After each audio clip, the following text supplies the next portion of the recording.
안녕하세요 여러분, 책 읽는 마케터 소라입니다. 오늘은 북필름 키트 8월 영상으로 왔습니다. 볼까요?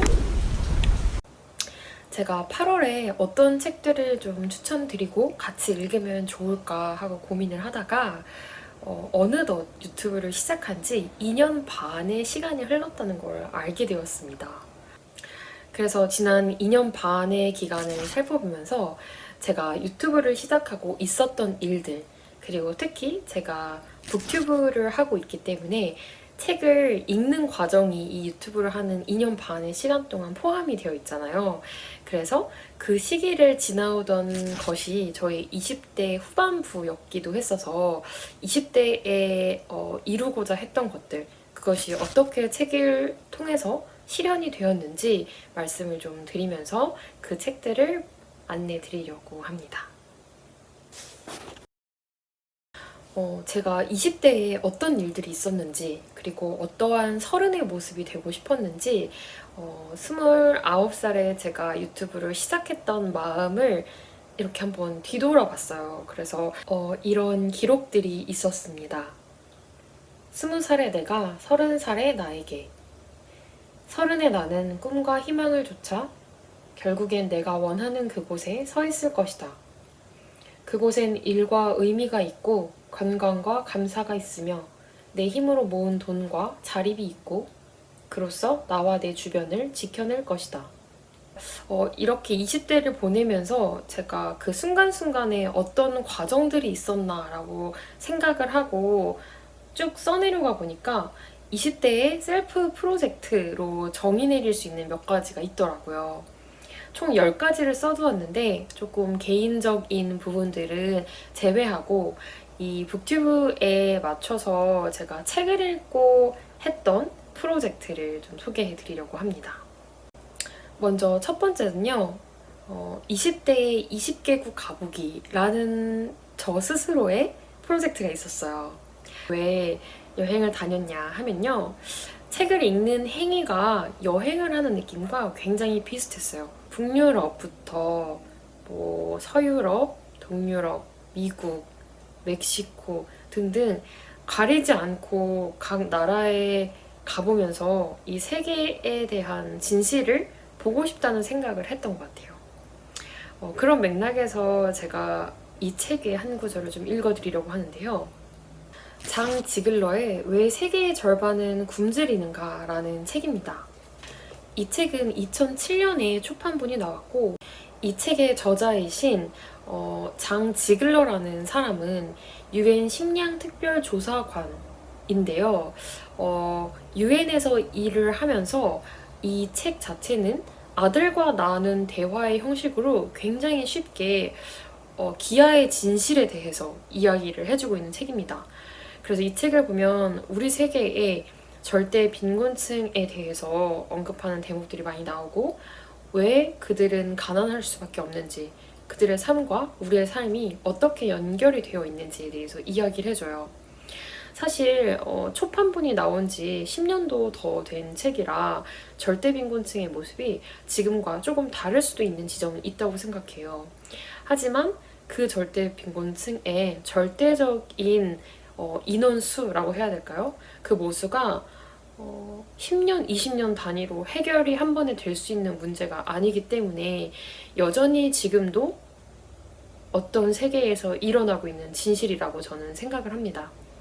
이 부자들의 쓰레기는 가난한 사람들의 먹을거리라는 챕터인데요. 도시의 부자들이 내다버린 쓰레기 더미들 말이야.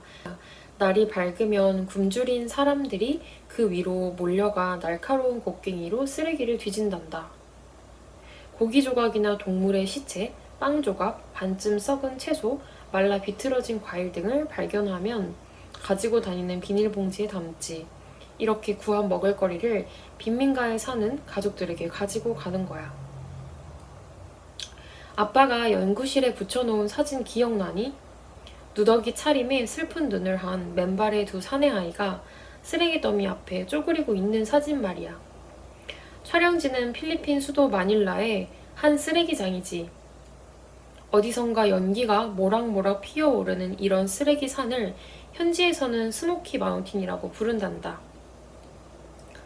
이런 쓰레기 더미 옆에는 파야타스라고 불리는 빈민촌이 들어서 있는데 300헥타르쯤 되는 이곳에는 30만 명이 거주하고 있고 그중 4분의 3이 실업자야. 세계 곳곳에서 수백만의 빈민이 부자들을 쓰레기로 연명하고 있지. 여러분 혹시 제가 금방 읽어드린 이 구절에 대해서 혹시 조금 과장되었다고 생각하실까요? 제가 처음으로 한국이 아닌 다른 나라의 땅을 밟아봤던 것이 바로 이 책에서 지금 소개한 필리핀에 있는 스모키 마운틴이라고 불리어지는 톤도라는 빈민촌이었습니다. 제가 해외 봉사활동으로 그 나라, 그 지역에 처음 가게 되었었는데요. 지금 책에서 묘사한 것과 100%, 한 120% 동일한 일들을 제 눈으로 목격하고 오게 됩니다. 그것이 제가 처음 경험한 세상에 대한 진실이었어요. 여행을 할 때 굉장히 중요하게 생각하는 것이 정말 낙후된 지역에 가보기도 하고 또 그리고 정말 잘 사는 자본주의 최전선에 있는 국가들에 가보기도 하고 날씨가 정말 화창한 그리고 시에스타를 즐기는 문화에 가보기도 하고 또 반대로 굉장히 우중충하고 우울한 정서가 계속되는 지역에 가보기도 하고 이렇게 세상을 좀 보고 올 때 제가 이 땅에 태어나서 무슨 역할을 할 수 있는지 그리고 내가 나로서 어떤 생각을 가지면서 이 지구인의 한 명으로서 삶을 사는 것이 옳은 일일까 하는 가치 판단을 많이 하게 해주더라고요. 그러나 만약 여러분께서 세상은 그것보다 훨씬 더 많이 좋아졌다라고 생각하신다면 저는 이 책과 함께 작년 한 해 많이 유명했었던 팩트 플리스라는 책을 추천드리고 싶어요.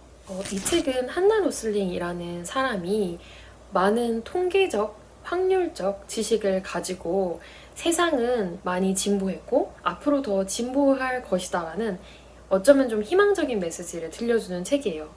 그러니까 우리가 쉽게 개발도상국과 선진국을 분리해서 이야기하고 또 그 개발도상국의 어떤 진보적인 속도라고 해야 할까요? 그것들을 좀 폄하하는 경향이 있는데 사실은 세상은 굉장히 빨리 좋아지고 있고 좋아져 왔다라고 통계적 근거들을 통해서 이야기합니다.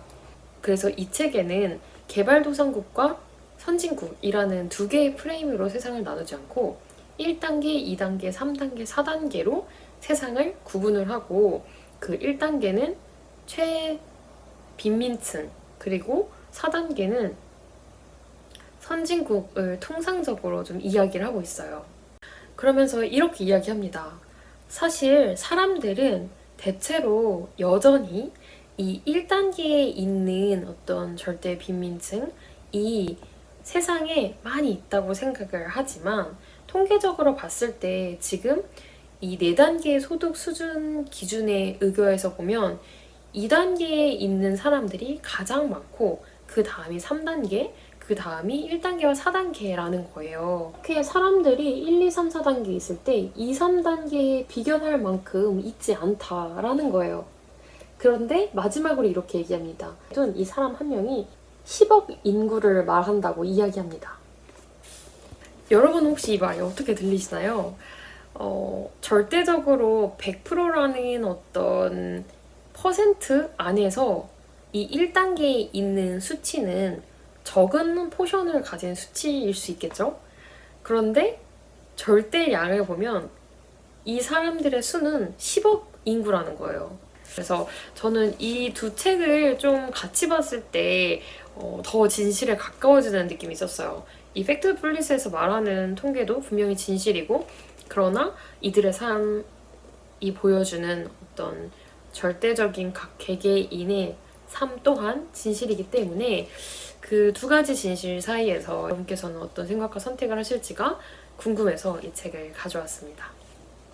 네, 그래서 제가 20대 20개국을 갔던 스토리와 또 어떤 그런 방법들 어떻게 하면 여행을 퇴사하지 않고 많이 다닐 수 있었는지 이런 것들은 예전에 만들었던 영상이 있어서 아이카드 걸어두도록 하겠고요. 네, 제가 두 번째로 유튜브를 통해서 시작했던 어떤 셀프 프로젝트가 바로 작년 1월에 시작했던 1년에 100권 읽기 프로젝트가 있었어요. 독서량을 확 늘리고 싶었던 시기가 있었어요. 그리고 제가 책을 추천하는 북튜브를 한다고 하는데 저의 뭘 믿고 여러분들께서 책 리뷰를 봐주시지? 라고 생각했을 때 제가 그 당시에는 뭐 독서와 연결되어 있는 어떤 회사에서 일을 했던 것도 아니고 뭐 제가 편집자라거나 어떤 출판계에 몸담고 있었던 것도 아니었잖아요. 오히려 되게 뷰티와 패션이라는 어떤 완전히 다른 산업군 안에서 일을 하고 있었는데 그러한 저로부터 뭔가 화장품 추천 리뷰가 아닌 어째서 책 리뷰인가 라는 것에 대해서 스스로 저를 좀 밸류업 해야 한다고 생각을 했어요. 그래야 여러분들께도 더 좋은 책들을 소개해드릴 수가 있고 그것들이 힘이 있을 수 있다고 생각을 해서 저와 스스로 약속을 한 거죠. 그렇게 해서 만들어진 것이 책 골라드립니다 라는 재생 목록 안에서 시작했던 월간 책 리뷰 영상입니다. 쭈루루룩 매달 몇 권씩 어떻게 뭘 읽었는지를 설명드린 다음에 마지막 25번째 영상에서 제가 연말결산을 합니다. 그리고 왜 1년에 100권을 읽었는지 상세한 설명은 아이카드에 걸어놓도록 하겠습니다. 그러면서 제가 출판사로부터 책 협찬을 받기도 하고 책 리뷰를 요청 주시는 그런 일들도 있었는데요. 그중 한 권의 책으로서 와, 이 책이 내게 온 건 정말 선물이다 라고 생각했고 그리고 이 책을 읽고 더욱더 많은 책을 읽고 싶다 라고 읽기를 가속화했던 책을 대여를 해드리려고 합니다. 크로스에서 협찬해 주셨던 책인데요. 자시책으로라는 책이에요. 이 책은 인지신경학자이자 아동발달학자 그리고 읽는 뇌 분야의 세계적인 연구자인 메리언 울프라는 분이 지으셨습니다. 옴기니의 말에 이런 구절이 있었어요. 이 책과 조우한 것은 세상에 대한 저의 고민이 요즘 들어 기술과 휴머니티의 문제로 집약되던 무렵이었습니다. 휴머니티의 운명이 읽기에 달렸다는 저자의 생각에 깊이 공감하던 차였으니까요. 독서를 권하는 책은 동서고금에 허다합니다. 하지만 대개 전해져 오는 교훈이나 체험적 직관에 의존한 것들이지요. 이 풍요로운 다매체 정보화 시대에 설득력 있는 이유를 대라고 하면 선뜻 답하기 어렵습니다. 그런 점에서 이 책은 이례적입니다. 읽기의 중요성을 말하되 명확한 과학적 근거를 들어 권유합니다. 그것도 우리의 뇌 회로에서 일어나는 분명한 사실과 다양한 최신 연구 결과들을 토대로 이야기를 풀어갑니다.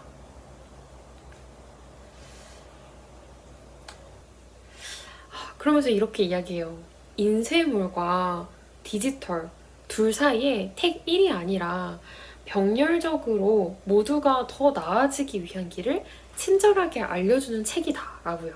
저는 이 말에 무한히 공감하였고 그리고 뇌과학 책을 평소에도 재밌어 하는 편이어서 읽으면서 막 너무 설레는 부분들도 있었어요. 와, 뇌의 이 가소성, 내 뇌가 읽기를 통해서 이렇게 발달할 수 있구나. 약간 이런 부분들이 저를 되게 재미있게 했었고요. 그리고 실제로 제가 1년에 100권을 읽어보고 나니 그 읽기의 정확도와 속도가 엄청 붙더라고요. 그래서 이 좋은 읽기를 더 널리 알고 싶다 하는 마음으로 이 책 가져왔습니다. 네, 그리고 제가 유튜브를 하면서 했던 또 셀프 프로젝트 중에 하나는 100일 동안 100일 영상 올리기 있었습니다. 혹시 제 채널을 오랫동안 구독해주신 분들 기억하실까요? 그 100일 동안의 기록은 매일 읽고 씁니다 라는 재생 목록에 만들어놨는데요. 당시에 추천드렸던 책 중에 그 계속하는 힘이라는 책이 있었는데 그래서 이 책이 생각나서 가져왔습니다. 이 책은 일본 기업인 유니참의 CEO 다카하라 게이치로라는 사람이 쓴 책인데요. 책 자체는 엄청 빨리 읽히기 좋은 약간 뭐 잠언 지침서처럼 짧게 쓰여 있어요. 당시에 저에게도 100일 동안 영상을 만들고 글을 쓰는 데 있어서 정말 좀 이렇게 기둥이 되어주는 문장들이 많이 있었던 책이었고, 혹시 지금 뭔가 흔들리는 마음이 있으신 분들, 혹은 또 자기계발서류를 좀 좋아하시는 분들께 좀 이 책이 도달했으면 하는 마음으로 가져왔습니다. 그럼 이 책에 어떤 구절들이 있었는지 잠깐 읽어드릴게요. 이런 보잘것없는 것은 해봐야 소용없다. 나는 원래 안 되는 사람이다. 이런 핑계를 대며 멈춰버리는 사람들을 무수히 보았다. 맞다. 눈덩이를 처음 굴릴 때는 좀처럼 크기가 늘지 않아 짜증스럽다. 증기기관차 역시 아무리 석탄을 넣고 풀무질을 해도 어지간해서는 꿈쩍도 하지 않는다. 하지만 꾸준히 계속하다 보면 갑자기 변화가 생기는 시점이 온다. 섭씨 100도가 넘는 순간 물이 끓고 212도가 넘으면 증기기관차가 움직인다. 한번 움직이면 오히려 멈추는 게 쉽지 않다. 우리 인생도 마찬가지다. 조금만 더 계속해보면 몸에 에너지가 쌓이고 별로 신경 쓰지 않아도 저절로 하게 된다. 매일매일 성실한 노력보다 값진 길은 없다고 하는 깨달음과 다르지 않다. 계속하는 힘은 평범한 사람을 비범에 이르게 하는 길이다. 이런 이야기들이 적혀 있습니다. 네, 이렇게 해서 오늘은 4권의 책을 가지고 왔고요. 다 읽진 않으시더라도 제 생각에는 왜 세계의 절반은 굶주리는가와 팩트플리스는 한 분께 좀 드리면 더 좋을 것 같다는 생각이 있어요. 그래서 같이 좀 참고해 보시면서 읽으면 좋을 것 같아서이고요. 사실 좀 이런 책들을 추천드리는 게 북필름 키트로 우려되는 부분이 있기도 해요. 왜냐하면 대체로 지금까지 북필름 키트를 신청해 주셨던 분들께서 좀 소설을 제일 좋아해 주셨거든요. 오늘처럼 좀 다양한 책 추천 어떻게 보셨을지 궁금하기도 합니다. 여러분 오늘도 무척 고맙습니다. 우리 채이는 내 그리고 영상을 보는 내 함께 만들어 나가요. 그럼 다음 주에 뵙겠습니다. 안녕.